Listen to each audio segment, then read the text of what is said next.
চাপা কান্নায় ভারী হয়ে আছে বার্ন ইনস্টিটিউটের চারিপাশ। সেখানে আছেন আমাদের সহকর্মী সাদিয়া ন্যান্সি। সেখানকার পরিস্থিতি জানতে আমরা সরাসরি তার সঙ্গে যুক্ত হচ্ছি। ন্যান্সি, যারা চিকিৎসাধীন অবস্থায় আছেন তাদের সর্বশেষ কি জানার আছে আমাদেরকে জানাবার আছে, সেটি আমাদেরকে জানান, এবং এখন আসলে সর্বশেষ ওখানে কেমন পরিস্থিতি দেখছেন?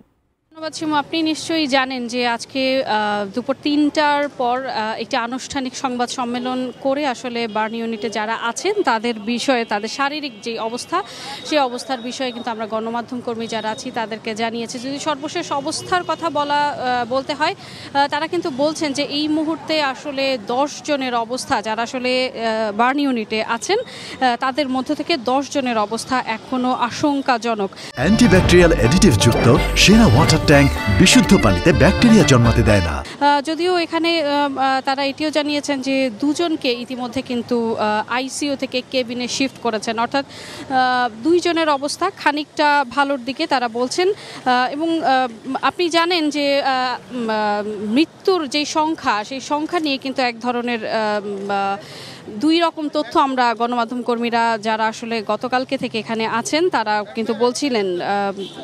বার্ন ইউনিট থেকে আসলে জানানো হচ্ছে যে 29 জন মারা গেছেন, আর আইএসপিআর থেকে আসলে বলা হয়েছে যে 31 জন মারা গিয়েছে। যদিও আমরা তাদের কাছে এটির ব্যাখ্যা আসলে জানতে চেয়েছিলাম, যেহেতু সেখানে 2 জন বেশি কমের একটা বিষয় থাকে। তারা বলছেন যে আসলে এই সংখ্যাটা তারা এখন পর্যন্ত নিশ্চিত হয়ে কিন্তু আমাদেরকে বলতে পারেননি, শুধু ব্যাখ্যা এইটুকু দিয়েছেন যে উত্তরার একটি বেসরকারি হাসপাতালের 2 জন মৃতদেহ আছে বলে সেই হাসপাতাল কর্তৃপক্ষ দাবি করছেন, কিন্তু যদিও আনুষ্ঠানিকভাবে তাদেরকে কোনো ধরনের কাগজপত্র তারা দেখাতে পারেননি, সেই জন্য হচ্ছে এই সংখ্যাটা এখন পর্যন্ত সঠিকভাবে তারা আমাদেরকে দিতে পারেননি। বলেছেন যে 29 জন মারা গেছে।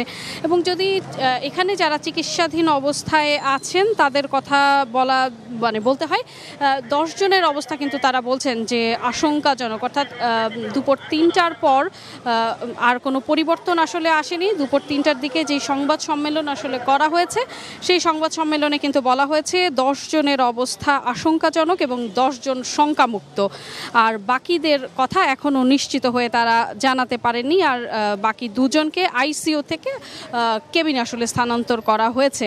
তো এই ছিল এখানকার চিকিৎসাধীন অবস্থায় যারা আছে তাদের খবর। পাশাপাশি আরও একটি বিষয় তারা গণমাধ্যম কর্মীদের প্রশ্নের জবাবে আসলে জানাচ্ছিলেন যে আজকে রাতে কিন্তু সিঙ্গাপুর থেকে ডাক্তার এবং নার্স আসার কথা রয়েছে এবং তাদের সাথে সমন্বয় করেই কিন্তু চিকিৎসা করা হচ্ছে।